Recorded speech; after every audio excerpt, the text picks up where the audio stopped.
আসসালামু আলাইকুম। আশা করি সবাই ভালো আছেন। আলহামদুলিল্লাহ আমরা অনেক ভালো আছি। তো আজকে রান্না করব নুডলস। দেখেন, এখানে নুডলসের সাথে আমি একটু আলু সিদ্ধ করে নিয়েছি।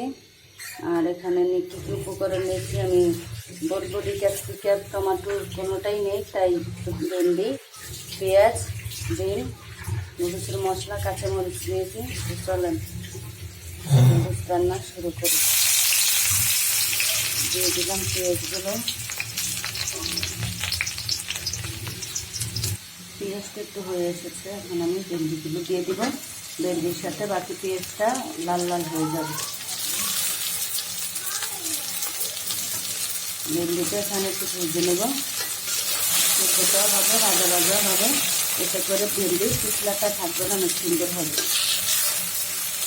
তো আমি এরকম মাঝে মাঝে করি, ঘরোয়াভাবে, কারণ যদি কিছু না থাকে চেষ্টা করে আর কিনে আনতে হয় না, অনেক দূরে বাজার এখানে, তাই ঘরে যা থাকে আমি তাই দিয়ে নুডলসটা রান্না করি। খালি আবার ভালো লাগে না। দেখেন, এর সাথে মরিচগুলো দিয়ে দিলাম, একটু লবণও দিয়ে দিলাম। দেখেন, ভাজা ভাজা অলরেডি হয়ে গেছে, পিছলাটা এখন আর নেই। এই পর্যায়ে আমি ডিম দিয়ে দিলাম। দেখেন, এখন ডিমটা দিয়ে দিলাম। এই পর্যায়ে আমি একটু হলুদ দিয়ে দিলাম। দেখেন, এখন নুডলসগুলো দিয়ে দিলাম।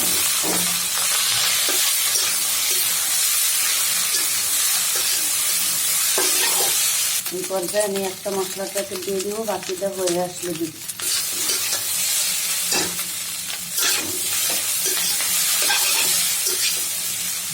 তো দেখেন নুডলসটা কত ঝরঝরা,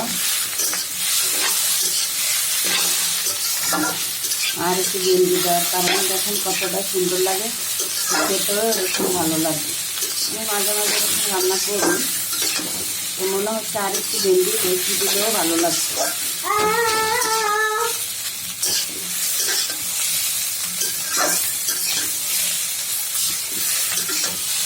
আর একটা মশলা প্যাকেট দিয়ে দিব। তো দেখেন আমার নুডলসটা হয়ে গেছে, এখন আমি উঠাই নিই। তো দেখেন আমার নুডলসটা কেমন হইলো। তো আমার ভিডিওটা যদি ভালো লাগে লাইক দিয়ে কমেন্টে জানাবেন। চ্যানেলটা সাবস্ক্রাইব করে বন্ধু হয়ে পাশে থাকবেন। আল্লাহ হাফেজ।